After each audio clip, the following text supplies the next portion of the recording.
Bonjour à tous, bienvenue dans ce nouvel épisode de l'Infiltré du dimanche et je suis ravie de vous retrouver après cette petite semaine de pause, mais je sais qu'Aurélien s'est bien occupé de vous.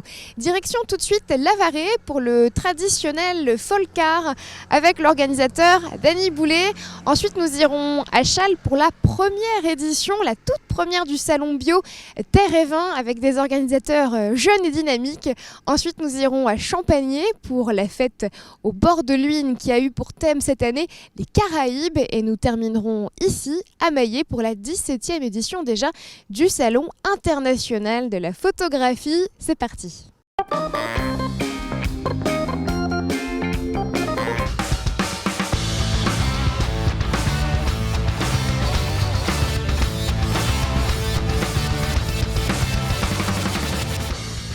Bienvenue au circuit de Lavarée, j'en suis sûre vous devez en reconnaître les paddocks et on a choisi un très beau point de vue pour commencer ce reportage. Vous devez reconnaître Dany Boulet. Bonjour Dany. Bonjour. Organisateur. Eh oui, toujours. Et Jean-Luc. Bonjour Jean-Luc.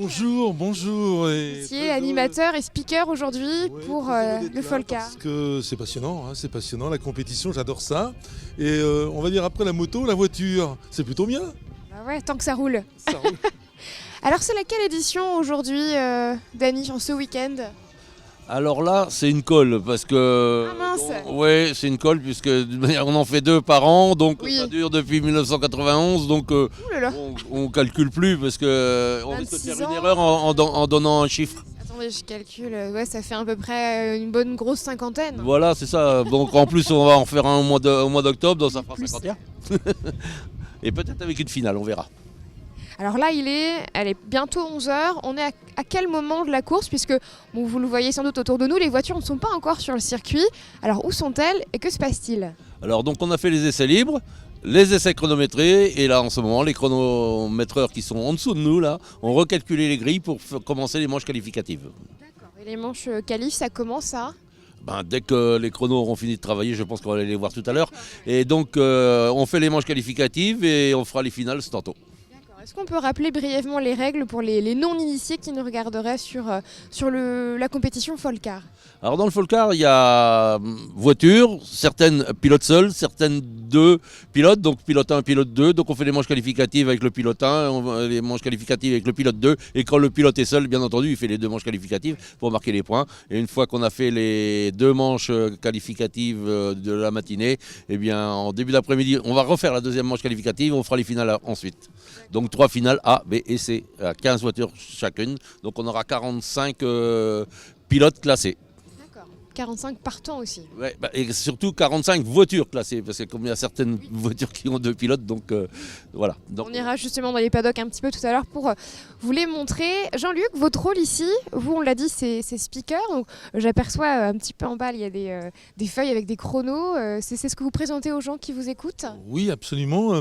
C'est de donner un petit peu d'abord l'ambiance de la course, de la faire vivre au mieux possible, sans être un grand spécialiste, parce qu'on peut être spécialiste de tout, mais c'est surtout de le vivre. Alors pour moi, c'est un petit peu quelque chose que je découvre. Bien sûr, on connaît les compétitions d'autres choses, mais le Folcar, sincèrement, j'ai y prendre passion parce que c'est assez rapide, ça va très très vite, et c'est surtout que c'est imprévisible. On ne sait pas à quel moment il peut se passer plein de choses et tout. Et puis, voilà, après les chronos, on va vivre la course et on se dit, est-ce que finalement, qui va l'emporter? Et bon, je crois que c'est ça que l'on vit. Alors, c'est des moments, la course, c'est pas très très long finalement. Et on se dit qu'il faut faire vivre ça le mieux possible pour nos spectateurs. Plein de suspense, pardon, et puis avec un public toujours très passionné ici à Lavarée. Oui, ce sont des passionnés. J'imagine que le Folcar, comme d'autres compétitions, on a la chance d'être dans un département qui aime la compétition, que ce soit la moto, comme les voitures qui approchent, mais comme le Folcar. Et je dois dire sincèrement, eh bien, on a une chance extraordinaire. C'est vraiment un département sportif. Peut-être que je vais devenir pilote un jour, non? Ça, c'est une bonne idée, Jean-Luc. Merci Peut-être, beaucoup pour votre temps. Je vous laisse puisque on vous apporte du travail et puis ça va bientôt démarrer. Nous, on va continuer un petit peu plus bas. Voilà, on a descendu un étage. On se retrouve dans cette salle Mais c'est quoi en fait ici, Dany? C'est un peu le centre névralgique parce que c'est le chronométrage. Donc pour pouvoir placer les voitures, donc tous ces gens-là, avec leurs petits ordinateurs, leurs transpondeurs sur les voitures, leurs boucles, ils nous calculent les voitures chronométrées au niveau des essais pour pouvoir faire les grilles de départ pour les manches qualificatives. Ok, on va aller voir un petit peu tout le monde sans perturber le déroulement.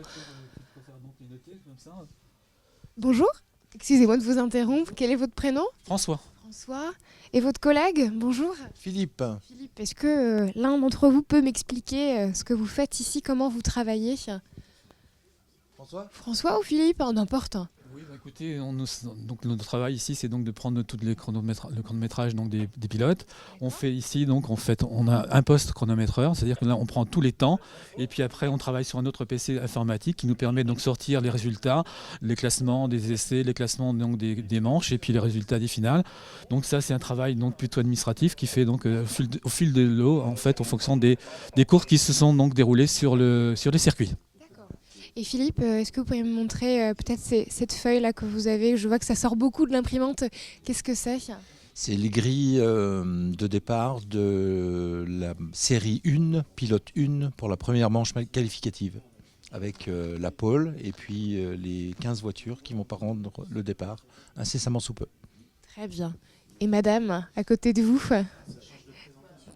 Bonjour, quel est votre prénom? Nicole. Nicole, et vous, quel est votre rôle ici? Eh bien, moi, je surveille que les transpondeurs fonctionnent bien, entre autres. Et puis, Transpondeur, alors qu'est-ce que c'est que ça? un transpondeur, c'est une petite boîte électrique qui est fixée sur la voiture qui permet de calculer le temps autour. Autour, il doit y avoir des balises en fait directement sur la piste. Sur la piste et sur la voiture. Et quand les deux se rencontrent, ça donne un temps. Une Ah, heure de passage. une heure de passage. Ah, ce serait intéressant d'aller voir directement sur les voitures où elles sont mises. Merci beaucoup. Bon, on va vous laisser travailler, messieurs. Ah si, il y a encore un membre dans l'équipe. Oh, vous avez pas vu? Bonjour, quel est votre prénom? Florent. Florent, et donc vous, votre place, ça doit être ici. Oui, mais moi, en fait, voilà, ce qui se passe, c'est que nouveau système de chronométrage qui a été acheté. Et donc, moi, je suis là en secours et en formation. Donc, je suis en appui derrière pour vérifier que tout se passe bien. Et s'ils ont le moins de questions, qu'ils n'hésitent pas à me poser des questions.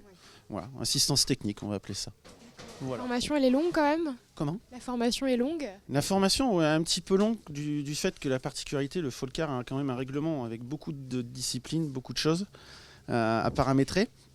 Donc voilà, il fallait bien une bonne journée hier de formation et puis après pour être tranquille aujourd'hui justement pour faire perdre le moins de temps entre les différentes séances d'essai, les manches qualificatifs et la sortie des grilles. Et donc la nouveauté sur la réglementation, le chronométrage, c'est les fameux transpondeurs ou c'est autre chose? Alors les transpondeurs tous les Folcars sont déjà équipés, les voitures de Folcar sont équipées de transpondeurs depuis quelques années maintenant. La grosse nouveauté, c'est le logiciel qui permet de faire les classements. Tourne automatique. Avant, il y avait des systèmes de logiciels de chrono pur. Et les gens étaient obligés de passer par Excel à côté, donc ça faisait faire plein de manipulations, que là, tout se fait avec le logiciel. Il y a quelques manipulations, parce que tout n'est pas fait pour encore cette discipline qui est encore particulière, mais qui est en train d'évoluer avec Dany Boulet qui se bat pour tout ça. Donc ça va simplifier les choses, je pense, l'année prochaine. Et voilà. Mais sinon, on a un système qui est assez fiable et performant pour le week-end. Et ils seront bien formés. Voilà. Merci beaucoup, bon courage. Et nous, on va filer avec Dany en bas dans les paddocks. Allez, c'est parti. Merci encore. Maintenant, on vous emmène à la rencontre de la famille Dufat. Voilà, Franck et ses fils. C'est une histoire de famille. Il y avait le grand-père, le père, et maintenant il y a les enfants. Mais le père roule toujours. Donc on est arrivé là dans une belle structure pour le Folcar qui est digne du rallycross. Et donc, comme on dit, c'est une histoire de famille. Et donc ils sont tous là. On va les présenter. Voilà, la famille Dufat. Bonjour. Alors, votre prénom? Dylan. Moi c'est Franck. Moi c'est Brian. Moi c'est Marc. Et Johan. Et Johan. Alors, qui est qui? On repère papa et les fils, c'est ça? Voilà. Ensuite, vous, monsieur? Et moi je suis pilote à la base de rallycross. Et puis là j'ai été invité par Franck. Donc après cette Clio RS. Et Johan, hein, c'est ça votre prénom? Il y a un lien de parenté? Meilleur ami, comme un frère, et qui m'a mis goût à cette passion-là, quoi. Okay. Voilà, c'est lui qui m'a mis le pied à l'étrier aussi. Il y a 20 ans de course auto, tous les deux aussi. Alors, vous êtes originaire d'où, la famille Dufat? Alors, Longny-au-Perche, pas très loin d'accord, oui. C'est de Mortagne, voilà. On est originaire de là-bas. Et Pas votre première fois ici à La Varrée. non, la Varrée, non. Ça fait une dizaine d'années qu'on roule sur ce très beau circuit de la Varrée, qui a été transformé, modifié avec goût et soin. On est très bien accueillis. C'est que du bonheur. Il y a un objectif de compétition et puis un objectif, je vais mettre ici au milieu, un objectif peut-être de convivialité aussi, de vivre des choses tous ensemble. Professeur comme Marc, ça nous va bien parce que c'est un excellent pilote de rallycross et de Folcar qui a été champion de France aussi C'est super ça. Ouais. dans ces glorieuses années. Donc on apprend cette discipline au travers de Marc. Et forme les jeunes, la relève, là, les jumeaux, qui aujourd'hui nous font un bon résultat au chrono. On va voir la suite. Super, vous partez combien là les garçons? Là, on part en pôle de la 3e série. Super, bravo. 3e au chrono ce matin. Et donc, du coup, on part en pôle de la 3e série. Et votre voiture à vous les garçons, c'est laquelle? C'est ok, celle-là. Tu pourrais présenter ta voiture, Franck, par exemple. Oui, on irait bien voir un petit peu. Et j'aimerais bien que vous puissiez me montrer, puisqu'on m'a parlé d'un transpondeur, si je ne me trompe pas. Sachez que Franck, déjà, il adore les belles choses. Il adore les voitures bien finies et le respect d'avoir des belles voitures. Et vous présentez l'intérieur. Dites-moi, ouais. Et il faut absolument me montrer le transpondeur, hein. Je peux pas partir sans le voir. D'accord. Donc voici l'intérieur fini.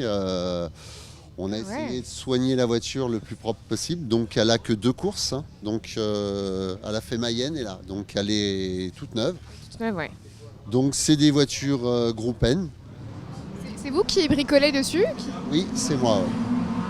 C'est moi. Donc c'est des voitures Groupe N. Avec des fiches d'homologation, un arceau de sécurité. Sacrément équipé, hein. Voilà. Le volant est. Alors le volant est escamotable parce que voilà. rentrer et sortir c'est quand même beaucoup plus pratique. Donc nous, dans notre cas, on a mis le lave-glace près du volant, ça évite de quitter les mains du volant. Donc le volant, je vais vous faire voir. Oui, si on peut accéder par ici.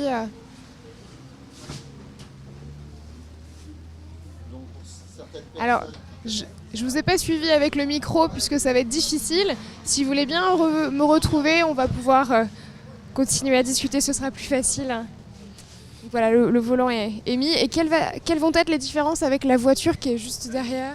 Alors c'est sensiblement les mêmes. Hein. C'est sensiblement les mêmes, à quelque chose près. Sauf que celle-ci, on l'a achetée toute faite. On a juste refait une révision dessus. Que celle-ci, on est parti sur une caisse nue. Le fameux transpondeur, il est caché où? Alors le fameux transpondeur, je vais vous le faire voir. C'est dans le moteur, ça, ou c'est...